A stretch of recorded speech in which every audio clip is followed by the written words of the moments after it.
I found the check by accident. It was tucked inside an old hardcover of East of Eden that Percival had been reading during his lunch breaks. The book was sitting on the shelf in the back room of my bookstore, and I'd only picked it up because I was reorganizing the classics section for the third time that month. You know how it is when you're anxious. You rearrange things, clean things that are already clean, anything to keep your hands busy and your mind from dwelling on the bills piling up in your desk drawer. The check slipped out and fluttered to the floor like a dying leaf. I bent down to pick it up, thinking it was probably a bookmark or maybe a receipt. But when I turned it over, my breath caught in my throat. It was a cashier's check, made out to P. Sterling, for $85,000. And here's the thing that made my hands start shaking. The issuing bank wasn't Chase or Bank of America or any of the usual suspects. The letterhead said Credit Suisse, Geneva branch. The date stamp was from 2 weeks ago. I stood there in the dusty back room of Northbridge Books, surrounded by towers of used paperbacks and the smell of old paper and coffee, staring at this check like it might burst into flames. Percival Sterling had worked for me for nearly 4 years. 4 years of sleeping in the storage room on a cot I'd bought from the Salvation Army. 4 years of wearing the same rotation of flannel shirts from the church donation center. 4 years of telling me he was grateful for the $10 a day I could afford to pay him, plus meals and a roof over his head. And here was a check from a Swiss bank for $85,000. I heard the bell above the front door chime. Percival was back from his afternoon walk to the park. He went every day at 3 o'clock, same time, rain or shine. Said it helped him clear his head. I quickly slipped the check back into the book and placed it on the shelf, my heart hammering against my ribs like it was trying to escape. But let me back up. Let me tell you how this all started, because I suppose you're wondering why a 62-year-old widow running a failing bookstore in Portland, Maine, would hire a homeless man in the first place. My daughter Claire certainly asked me that question, multiple times, at increasing volumes. It was a Tuesday morning in October 4 years ago. I'd arrived at the store early, like always, fumbling with my keys in the pre-dawn darkness. Portland in October is beautiful, all those burnt orange leaves and crisp air that smells like wood smoke. But it's also dark. Dark early, dark late. The kind of darkness that makes you feel like you're the only person awake in the world. That's when I saw him. A man, maybe in his late 50s, sitting with his back against the brick wall next to my shop door. He had a weathered backpack, a sleeping bag that had seen better days, and something I didn't expect. A book. He was actually reading a book, even though it was barely light enough to see. When I got closer, I could make out the title, Pride and Prejudice. A nice hardcover edition, too, not some beat-up paperback. "Morning," I said, my voice sounding too loud in the quiet street. He looked up, and that's when I saw his eyes. Clear, intelligent eyes. Not the glazed look you sometimes see. Not the defeated emptiness. Just, tired. Bone-deep tired. "Good morning, ma'am." His voice surprised me even more than the book. Educated. Polite. A slight accent I couldn't quite place. British, maybe, or someone who'd spent time abroad. "I'll move along. I know you're opening up." "You've been here all night?" I asked, though it was obvious he had been. "Yes, ma'am. I apologize if I've caused any... Can you lift heavy boxes?" He blinked at me. "I beg your pardon?" "Heavy boxes," I repeated, surprising myself with my own boldness. Or maybe it was desperation. I'd been up late the night before, going over the books, looking at the slow death of my store in neat columns of red ink. "Can you lift them? Organize books? Show up on time?" He stood up slowly, brushing dust off his worn jeans. He was tall, probably 6'1" or 6'2", and despite the scruffiness, he held himself with a kind of dignity. "Yes, ma'am," to all of the above. "I can't pay much," I said, the words tumbling out before I could second-guess myself. My daughter's voice from our phone call the previous evening was ringing in my ears. "Mom, you need to sell that bookstore and move down here to Boston. You're 62 years old, living alone in that big empty house. Dad's been gone for 6 months. It's time." Maybe I was being stubborn. Maybe I was being reckless. But something in me just snapped. $10 a day cash, I continued, but I'll feed you. And there's a storage room in back with a bathroom. You can stay there if you need to. In exchange, you help me run this store, organize books, help customers, keep the place clean. Deal? He stared at me for a long moment. I had time to regret everything, to imagine Claire's horrified face, to think about all the sensible reasons why this was a terrible idea. Then he extended his hand. Percival, he said. Percival Sterling. Honoria Northbridge, I replied, shaking his hand. His grip was firm, his palm calloused but clean. Welcome aboard, Percival. That's how it started, with a handshake in the dark and a decision that made absolutely no sense on paper. My daughter drove up from Boston that weekend. Not to visit, mind you, to stage an intervention.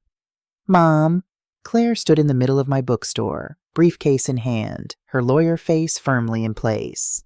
She'd spotted Percival organizing the mystery section and immediately pulled me into the back room. Are you insane? You hired a homeless man. You're letting him sleep in your store. Do you have any idea how dangerous this is? He's been here a week, Claire. He's polite, he's hardworking, and he hasn't stolen a single thing. You don't know anything about him. He could be anyone. He could have a criminal record. He could be someone who needs help, I interrupted, keeping my voice level. Someone who fell on hard times. Someone who deserves a second chance. Claire's eyes filled with tears. She looked so much like her father in that moment. Same worried crease between her eyebrows. Same way of biting her lower lip when she was upset. Mom, I worry about you. Ever since Dad died, you've been different. Making impulsive decisions. First refusing to move, then this. I just want you to be safe. I softened, pulled her into a hug. She was 35 years old, a successful attorney, but she was still my little girl. I know, honey. I know, but I'm okay, really. And Percival, he's a good man. I can tell. She didn't believe me. She left shaking her head, probably already researching assisted living facilities on her phone before she even hit the highway. But here's the thing. I was right about Percival. Over the next few months, he became indispensable. He had this incredible memory for where every single book was shelved.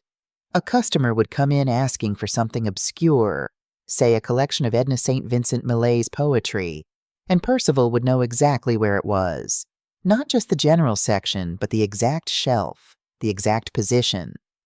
Third shelf from the bottom, southeast corner, between the Plath and the Sexton, he'd say, and he'd be right every single time. Customers loved him. He could recommend the perfect novel for anyone who walked through the door. He'd ask them a few questions, what they'd read recently, what they were in the mood for, and then he'd disappear into the stacks and emerge with something perfect. A woman came in once saying she was bored with her book club's predictable choices, and Percival handed her The Remains of the Day. She came back 2 weeks later and hugged him, said it was the best book she'd read in years. He fixed things, too. The broken shelf in the classics section that had been listing to one side for 2 years? Fixed. The leak under the bathroom sink that I'd been catching in a bucket? Fixed. He even reorganized my entire inventory system, creating a simple spreadsheet that for the first time in my bookstore's history actually told me what I had in stock. And he never asked for more money, never complained. When I tried to give him a raise after 6 months, bumping him up to $15 a day, he refused. The 10 is more than enough, Honoria. He was the only person who called me by my full name. Everyone else called me Nora. You're already doing too much for me. But Percival, you work 8 hours a day, sometimes more. $10 isn't... I don't need money, he said quietly. We were closing up the store, and the late afternoon light was slanting through the windows, illuminating the dust motes floating in the air. I need this. I need purpose. I need to wake up knowing I have somewhere to be. Something to do. You gave me that. The money doesn't matter. I didn't understand it then. How could money not matter? But I let it go. My friends started asking questions. My book club met at the store every Thursday night. 6 women, all of us in our 60s and 70s, all of us widowed or divorced. All of us still stubbornly in love with the written word. They'd see Percival closing up after our meetings, see him heading to the back room with his dinner, usually leftover soup or a sandwich I'd made. "Honoria, how long is he going to stay there?" Dorothy Hanson asked one night. Dorothy was my oldest friend, had known me since our kids were in elementary school together. "Don't you think he should be trying to find his own place? Get back on his feet properly?" "He's getting back on his feet right here," I said, maybe more sharply than I intended. "But, Dorothy, he's happy. I'm happy. The store is running better than it has in years. Isn't that enough?" She dropped it, but I could see the concern in her eyes. And privately, late at night in my big empty house, I wondered the same things. Was I helping him, or was I enabling him? Was this arrangement keeping him stuck, preventing him from moving forward with his life? But then I'd come in the next morning and see him already there, already working, that quiet contentment on his face, and I'd push the doubts away. We fell into a rhythm. Every afternoon at 3 o'clock, we'd sit in the reading corner, 2 overstuffed chairs I'd rescued from a yard sale years ago, and have tea. Earl Grey for me, English breakfast for him. We'd talk about books, about customers, about the weather. Never about his past. That was the unspoken rule. I didn't ask, he didn't tell. But sometimes I'd catch him looking at the family photographs customers would show each other, and I'd see something in his eyes. Something that looked like grief so deep it had hollowed him out from the inside. Year 3 brought trouble. The big Barnes & Noble opened 15 minutes away, right off the highway with its acres of parking and its cafe and its massive inventory. My sales dropped 40% in 6 months. I started dipping into my retirement savings just to make rent on the store. Then I started missing mortgage payments on my house. The house where I'd raised Claire, where I'd spent 40 years with my husband James, where every corner held a memory I couldn't bear to lose. I didn't tell Percival. I didn't tell Claire. I just kept showing up every morning, kept opening the store, kept pretending everything was fine. But it wasn't fine. The certified letter came on a Thursday, 3 months behind on my mortgage, foreclosure proceedings beginning. I needed $18,000 immediately or I'd lose my house.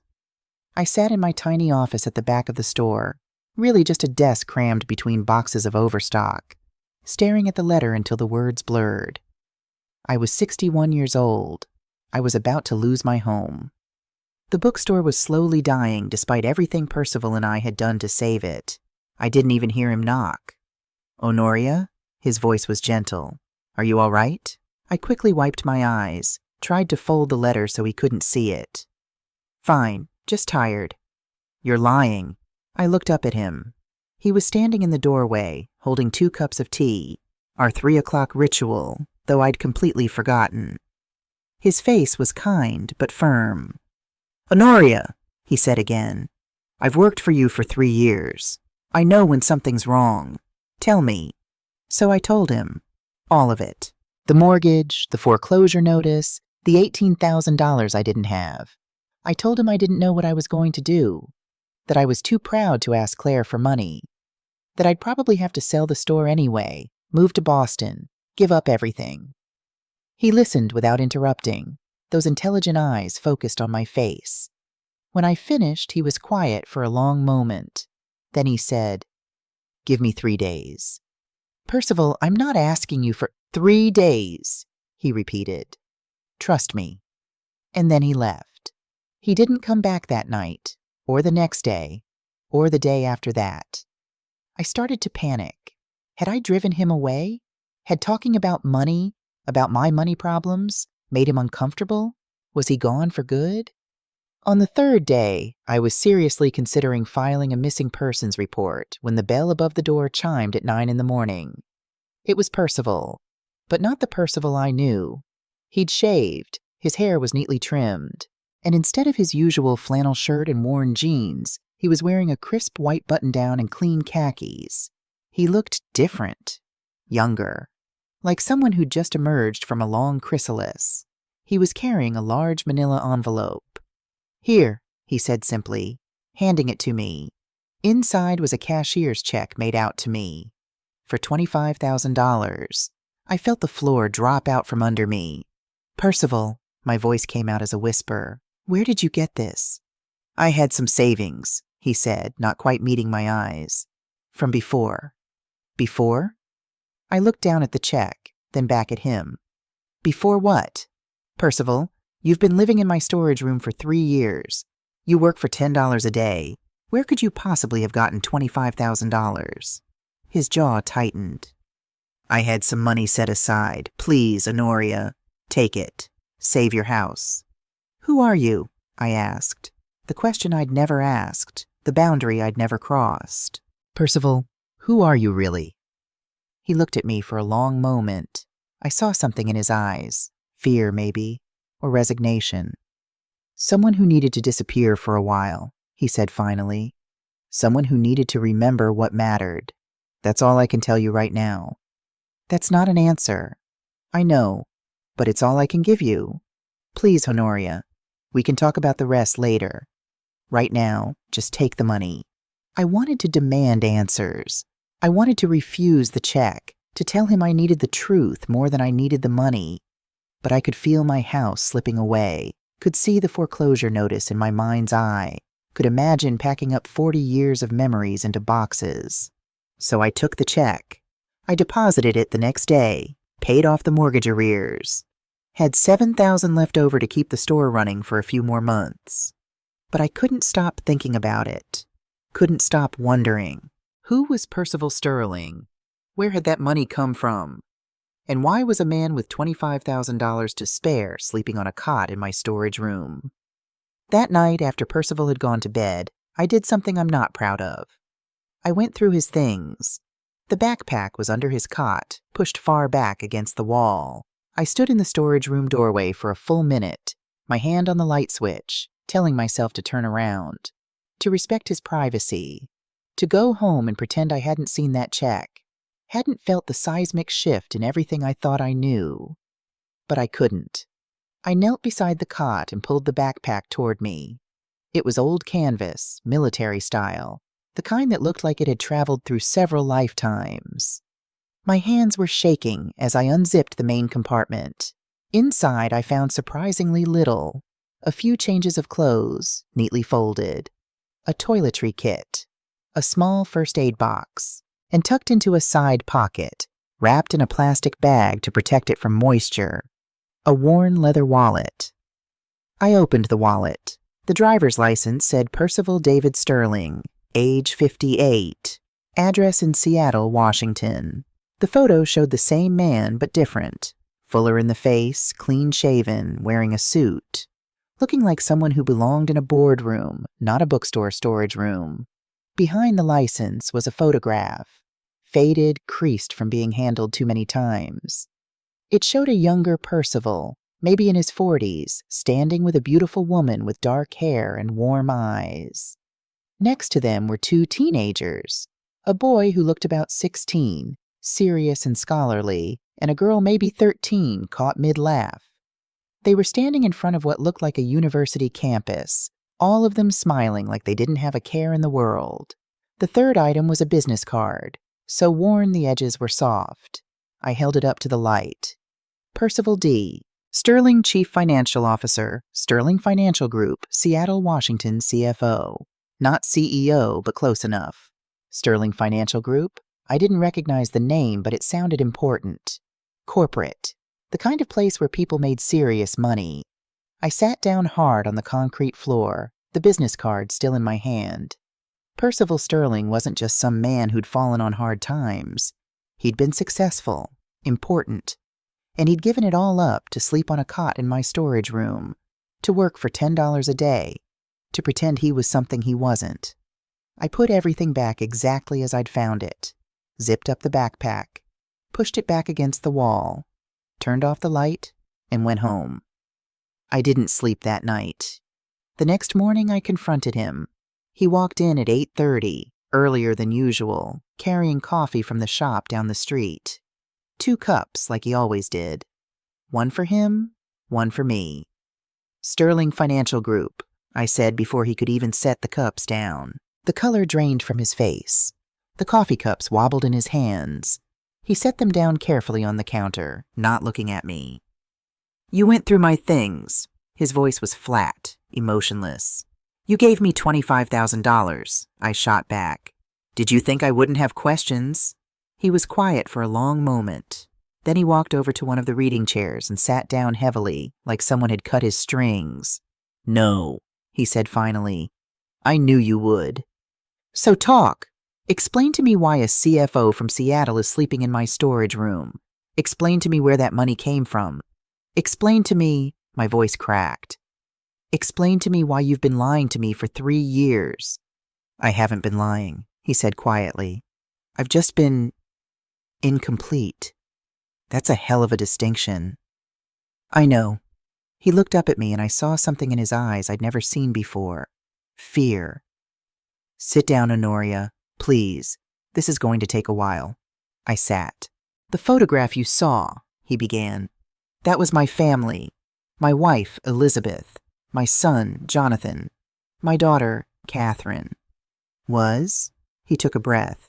5 years ago, they were driving home from Catherine's college orientation, University of Washington. She'd just been accepted to their pre-med program. Elizabeth and Jonathan went with her to visit the campus to help her choose her dorm room. I stayed behind for a board meeting. His voice cracked slightly. A meeting I could have rescheduled. Should have rescheduled. I felt my anger starting to drain away, replaced by a cold sense of dread. They were 10 minutes from home when a drunk driver ran a red light. He was staring at his hands now, his voice mechanical, like he'd told this story so many times he'd worn all the emotion out of it. Killed all 3 of them instantly. The police said they didn't suffer. Oh, Percival. The words were inadequate, tiny against the weight of his loss. I'm so sorry. I fell apart after that. Completely fell apart. The company gave me compassionate leave, but I never went back. I couldn't. Everything that mattered was gone. The money, I said softly. The $25,000. Is it from life insurance, investments? I sold our house, sold everything. Put most of it in accounts I never look at. Kept one account with enough to survive on. Set up automatic payments for bills and taxes. He finally looked at me. And then I walked away from it all. It was starting to make sense. The educated voice, the business acumen, the way he carried himself. But something still didn't add up. Percival, if you had all that money, why live like this? Why work for practically nothing? Why not just, I don't know, travel or volunteer or see a therapist or anything other than sleeping on a cot in a bookstore? Because I needed to disappear, he said. I needed to find out if I could still be a person without all the trappings of success, without the title, the salary, the recognition. I needed to know if there was anything left of me underneath all that. And then I found your bookstore, found you, and for the first time in 2 years, I felt like I had a reason to wake up in the morning. We sat in silence for a while. Outside, Portland was waking up. Cars passing, people walking to work, the normal rhythm of a Tuesday morning. Inside, everything had changed. Why didn't you tell me sooner? I asked finally. Because you treated me like a human being, he said simply. Not like a CFO, not like a grieving widower, not like a rich man pretending to be poor. You just treated me like Percival, like someone who needed help and deserved a chance. Do you know how rare that is? But I could have helped you more if I'd known. Helped you properly. I didn't need more help. I needed exactly what you gave me. Purpose, routine, someone who depended on me. That's worth more than all the money sitting in my bank accounts. Accounts, I said, catching the plural. As in more than one. He gave me a wry smile. I was a CFO, Honoria. I know how to manage money. The $25,000 I gave you, I won't even notice it's gone. Then why not give me more? Why not save the store properly? Because that's not what you need from me. And it's not what this relationship is about. Then what is it about? He stood up, walked to the window. The morning light made his profile sharp, showing all the lines grief had carved into his face. It's about 2 people who lost their way finding each other. It's about discovering that value isn't measured in dollars. It's about family. The family we choose when the family we had is gone. I felt tears running down my face. My husband died 6 months before I met you. Cancer. It took him slowly, piece by piece. And my daughter keeps telling me to give up the store, move to Boston, stop fighting so hard to keep something that's dying. But this store, my voice broke. It's all I have left of the life I built with him. If I lose it, I lose him all over again. I know, Percival said gently. That's why I could never let you lose your house. That's why I'll do whatever it takes to keep this store running. Because it's not about the money, Honoria. It's about holding on to the things that make us who we are. That conversation should have been the end of it. The revelation, the understanding, the new chapter in our partnership. But 2 weeks later, everything changed again.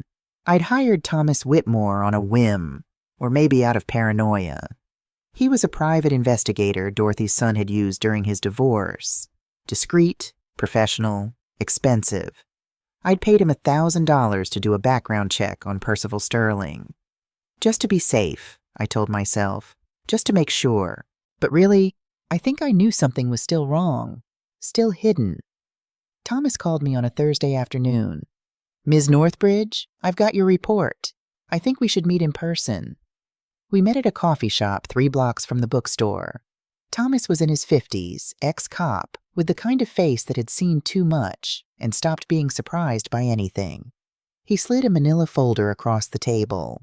Percival David Sterling, he said, age 58, originally from London, moved to the States when he was 20, became a naturalized citizen in 1992, married Elizabeth Chen in 1995, 2 children, Jonathan, born 1997, died 2019, Catherine, born 2003, died 2019. Wife Elizabeth also died 2019. Car accident, just like he told you. Okay, I said slowly. So he was telling the truth. About that part, yes. But here's where it gets interesting. Thomas tapped the folder. Sterling Financial Group wasn't just any company. It was a major player in the commercial real estate investment sector, over $2 billion in assets under management. I felt my stomach drop. $2 billion? Sterling was their CFO from 2010 to 2019.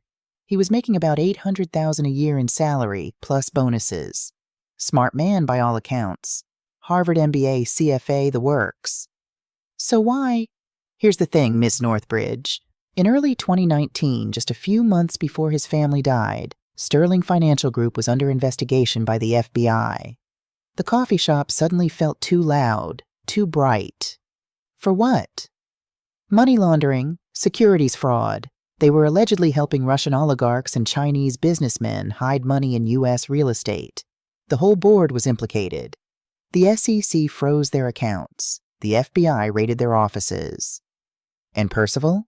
Thomas looked at me steadily. According to my sources, Percival Sterling was the one who tipped off the FBI. He found the evidence, compiled it, and handed it over. He was their star witness. The folder slipped from my hands. Papers scattered across the table. Ms. Northbridge, your friend isn't just a grieving widower with money. He's a federal witness who testified against some very powerful, very dangerous people. And then, 3 months after his family died, he disappeared. The FBI lost track of him. His lawyers lost track of him. He just vanished. He came here, I whispered. Yes. And Ms. Northbridge, I need to ask you something. Did anyone unusual come into your store recently? Anyone asking questions? Anyone who seemed out of place?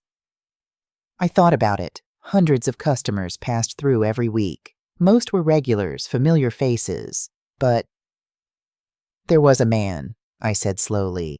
About 3 weeks ago. Well-dressed, expensive suit.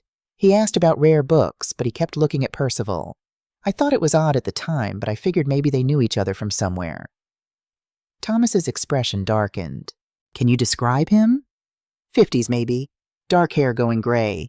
Very polished. He had an expensive watch. I remember noticing it when he handed me his credit card. The name on the card was... I closed my eyes, trying to remember. Drake. Nathan Drake? Nathan Drake. Thomas wrote it down. I'll look into it. In the meantime, Ms. Northbridge, I need you to be very careful. If Sterling's location has been compromised. Compromised? You're talking like he's in danger. Ma'am, his family died in a car accident that the insurance investigators had questions about. Questions that were never fully answered because the case got buried in the FBI investigation. Sterling testified against people with hundreds of millions of dollars at stake. People who've made other witnesses disappear. Do I think he's in danger? Thomas looked at me seriously. Yes, I absolutely do. I drove back to the bookstore in a daze. When I walked in, Percival was ringing up a customer, smiling, chatting about the weather. So normal, so ordinary, but now I knew the truth. He wasn't here to heal. He wasn't here to find himself. He was here to hide, and somehow, without meaning to, I'd helped a federal witness disappear. I'd harbored him, protected him, become complicit in his vanishing act. The question was, what was I going to do about it? I waited until closing time to confront him. We went through the usual routine, locking the cash register, turning off lights, straightening chairs. But my hands were shaking the whole time, and I could barely look at him. Finally, when the last light was off except for the small lamp in the reading corner, I said, I know about Sterling Financial Group. I know about the FBI. I know about the money laundering investigation.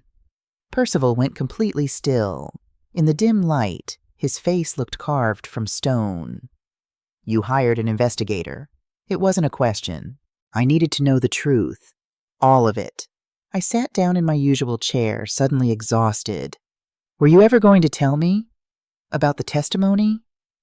About the danger? He sank into the chair across from me, our 3 o'clock tea spot, though it was now past 8. I didn't want you to worry. And I hoped that enough time had passed, that they'd forgotten about me. Percival, a man came in here 3 weeks ago, Nathan Drake. He was looking at you. What if he recognized you? What if... Nathan Drake? Percival's head snapped up. Tall, gray hair, about 55? Yes. Do you know him? To my surprise, some of the tension left Percival's shoulders. Nathan is, Sterling Financial's legal counsel. But he wasn't part of the fraud. He was one of the clean ones. He helped me compile the evidence for the FBI. He ran a hand through his hair. If Nathan's looking for me, it's not to hurt me. Then why? I don't know. But Honoria, listen to me. He leaned forward, his voice urgent.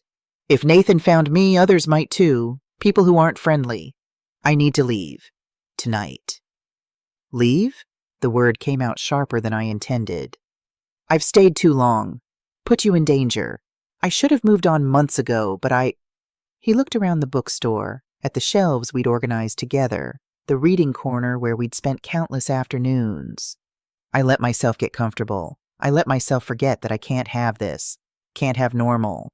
So you're just going to disappear again? Run away? I'm not running away. I'm protecting you. I don't need your protection. I stood up, surprising myself with my anger. I need you to stop making decisions for me. Stop assuming you know what's best. You did that for 3 years, decided I was better off not knowing who you were, and now you're deciding I'm better off with you gone. Honoria, no, listen to me. When James died, everyone made decisions for me. Claire wanted me to sell the house, move to Boston. My friends wanted me to join grief groups, travel, move on. Everyone knew what was best for Honoria. Everyone except Honoria. I was crying now, couldn't help it. You were the only person who didn't try to fix me, who just let me be. And now you're leaving because you think it's what I need? I'm leaving because I can't bear the thought of you getting hurt because of me. Then don't leave. We stared at each other across the small space. Outside, Portland was settling into its October darkness, leaves skittering across the sidewalk, the distant sound of traffic. I'll think about it, Percival said finally. But if anything happens, if anyone else suspicious comes in, I'm gone. Agreed? I nodded, though I wasn't sure I meant it. 2 days later, Nathan Drake came back. I was alone in the store. Percival had gone to pick up lunch when the bell chimed. The same well-dressed man, the same expensive watch. But this time, when he approached the counter, He was smiling. Ms. Northbridge, my name is Nathan Drake. I'm an attorney from Seattle. I was hoping we could talk about Percival Sterling. My hand moved toward the phone. I don't know anyone by that name. Please, he held up his hands. I'm not here to cause trouble. Percival and I worked together for years. He was my friend. I just want to make sure he's okay. If you're his friend, why are you looking for him? Because someone else is looking for him too. Someone he needs to see. Nathan pulled out his phone, showed me a photograph. A young woman with dark hair and Percival's eyes, holding a small child. This is Catherine Sterling, Percival's daughter, and his granddaughter Lily. The air left my lungs. His daughter is dead. She died in the car accident. No, Nathan said gently. Elizabeth and Jonathan died. Catherine survived. She was badly injured, in a coma for 4 months. When she woke up, the FBI told her that her father had died of a heart attack from the stress of the investigation. They thought it would be safer for everyone if the family believed Percival was dead. I gripped the counter to steady myself. But why? The FBI wanted to protect him. The people he testified against, they'd already gone after his family once. The FBI thought if everyone believed Percival was dead, he'd be safe. And Catherine would be safe, but Nathan's voice softened. They didn't count on Percival disappearing from witness protection, or on Catherine getting strong enough to start asking questions. How did she find out he was alive? She didn't, not for sure, but she never fully believed he was dead. There was no funeral, no body, just a closed casket service arranged by the FBI. She's been searching for years, hired investigators, and then 6 months ago, she hired me. And you found him? I found evidence that he'd been here, yes. Financial transactions, small digital footprints. I came here to confirm, and he smiled slightly. The way he organized your classics section. Alphabetical by author, then chronological by publication date. It's exactly how he organized his own library at home. I knew it was him. Does Catherine know? She's in Portland, at the Regency Hotel. She's been waiting for me to confirm before she... The bell chimed again. Percival walked in carrying a paper bag from the deli, saw Nathan, and froze. Percy, Nathan said softly, using a nickname I'd never heard. It's good to see you, my friend. Percival's face went through a series of emotions. Shock, fear, anger, then something like resignation. Nathan, I should have known you'd be the one to find me. I'm not here to drag you back. I'm here because... Nathan glanced at me, then back at Percival. Because your daughter is alive, Percy. Catherine survived the accident. She's been looking for you for 5 years. And she's here. In Portland. Right now. Percival dropped the bag. Sandwiches spilled across the floor. That's not possible. The FBI said, the FBI lied to protect you both. But Catherine deserves to know her father is alive. And you deserve to know she survived. Where? Percival's voice was barely a whisper. Where is she? They came an hour later. I'd helped Percival clean up the dropped lunch, made him sit down, made him drink water. He couldn't stop shaking. Nathan had called Catherine, told her to come to the bookstore. I'm scared, Percival admitted to me while we waited. What if she hates me? What if she thinks I abandoned her? She won't, I said, though I had no idea if that was true. She's been searching for you, Percival.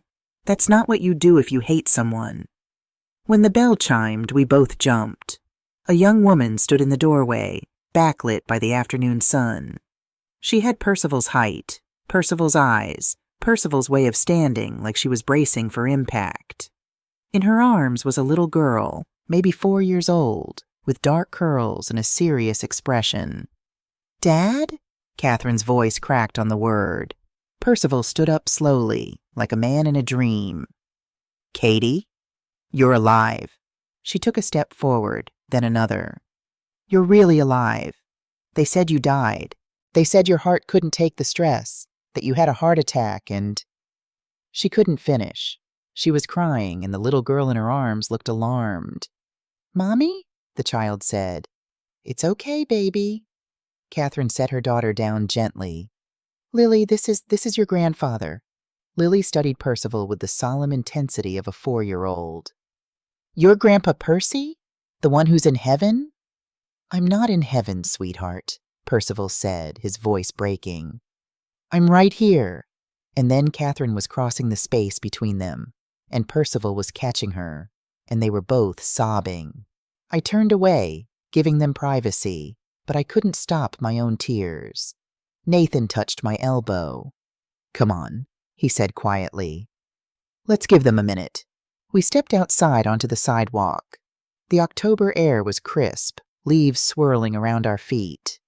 You love him, Nathan said. It wasn't a question. Not like that, I said quickly. He's family. I struggled to find the words. He's the person who saved me when I didn't know I needed saving. Nathan nodded.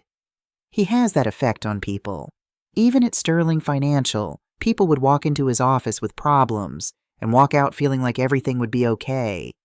He's a good man who had terrible things happen to him. Is he safe now? The investigation is over. Everyone involved was convicted. Most are in prison. Percy's free to live whatever life he wants now. Nathan smiled slightly. Though I suspect his life just got a lot more complicated. Through the bookstore window, I could see Percival kneeling down to talk to his granddaughter. The little girl was touching his face, fascinated. Catherine was wiping her eyes, laughing and crying at the same time. What about Catherine? I asked. What's her story? Widowed. Her husband, Jonathan's younger brother, died of cancer 2 years ago. She's been raising Lily alone while working as a graphic designer. Freelance, so she can work from anywhere. Nathan glanced at me. Including Portland, Maine, if she wanted to. You think she'll stay? I think she just found her father after 5 years of believing he was dead. I don't think she's letting him out of her sight anytime soon. We went back inside. Percival was sitting in the reading corner with Lily on his lap, reading her Where the Wild Things Are. Catherine was watching them with an expression I couldn't quite name. Joy and sorrow mixed together, relief and grief intertwined. Honoria, Percival said when he saw me. Come here, please. I walked over. Catherine stood and extended her hand. You must be Honoria. Dad's told me. She paused, recalculating. Nathan told me about you. About how you gave my father a place to stay, a purpose. Thank you. Thank you for taking care of him when I couldn't. He took care of me too, I said. We took care of each other. Catherine's eyes were red from crying, but she smiled. Nathan says you have the best bookstore in Maine. Lily loves books. We might have to visit a lot. You'd be welcome anytime. Lily looked up from the book. Grandpa Percy, do you live here, in the bookstore? Percival glanced at Catherine, then at me. I used to, sweetheart, but I think maybe it is time I found a real apartment. Can we live near you? Lily asked with a child's directness. Mommy says we can live anywhere since she works on her computer. Catherine laughed, embarrassed. Lily, we can't just... Actually, I interrupted, surprising myself. There's a 2-bedroom apartment for rent above the coffee shop next door. The owner mentioned it last week. It's small, but it has good light, and it's 3 blocks from here. Catherine looked at me, then at her father. Is that something you'd want? For us to move here? Percival's eyes filled with tears again. Katie, I missed 5 years of your life. I missed meeting my granddaughter. I missed... His voice broke. I missed everything.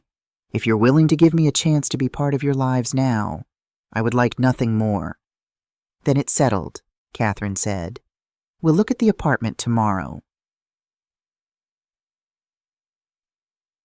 That was 6 months ago. Catherine and Lily moved into the apartment above the coffee shop. Percival found his own place, a modest 1-bedroom 3 blocks the other direction. He still works at the bookstore every day, though now it's official. We're partners. 50-50, as Nathan helped us draw up the papers. The store is thriving. Catherine designed us a beautiful website. We host author events once a month. We started a children's book club that Lily and 5 other kids attend every Saturday morning, with Percival as the storyteller. My daughter Claire comes up from Boston more often now. She and Catherine have become friends, 2 single mothers, both trying to figure out this thing called life. Claire's kids call Percival Uncle Percy and treat Lily like the little sister they never had. Dorothy and the book club have adopted the whole extended family. They knit blankets for Lily, give Catherine advice on potty training in preschools, and treat Percival like the son they all wish they'd had. We have dinner together twice a week. Percival, Catherine, Lily, Claire when she's visiting, sometimes Nathan when he's in town. We rotate houses, cooking meals, telling stories, building something that looks surprisingly like a family. It's Thursday night now and the store is closing.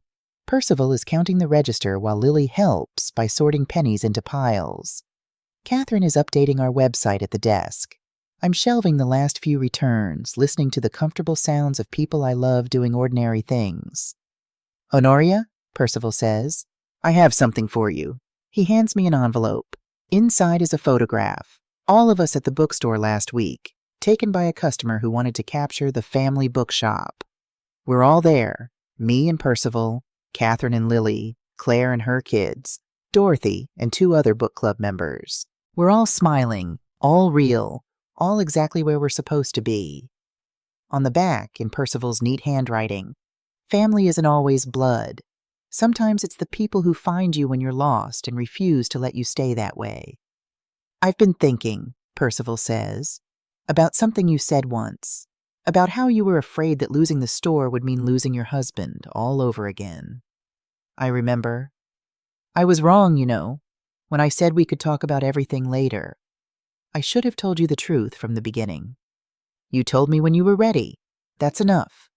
No, listen." He sets down the cash he was counting. "I've learned something these past 6 months, watching Catherine and Lily, rebuilding relationships I thought were lost forever. The truth is, we don't lose the people we love. Not really. They become part of who we are. Your husband is in every book on these shelves, in every decision you make, in the stubborn way you refuse to give up on things that matter.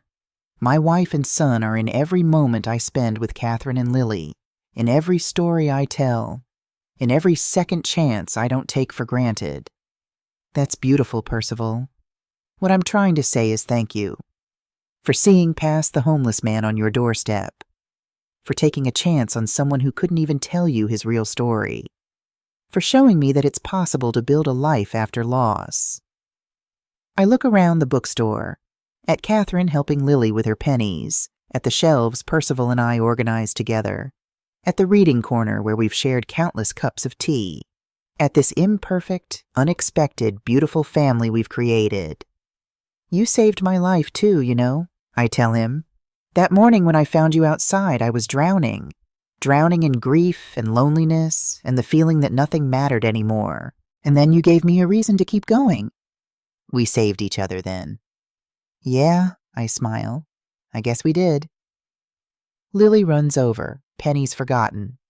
"Grandma Nora! Grandpa Percy! Can we read Wild Things again before we go home?" I look at Percival. He looks at Catherine. She shrugs, smiling. "One more story won't hurt?" So we all gather in the reading corner, me and Percival, Catherine and Lily, this strange constellation of souls who found each other in the darkest times. Percival opens the book. Lily settles onto his lap, and his voice fills the store. "Let the wild rumpus start." And it does. Every single day, it does.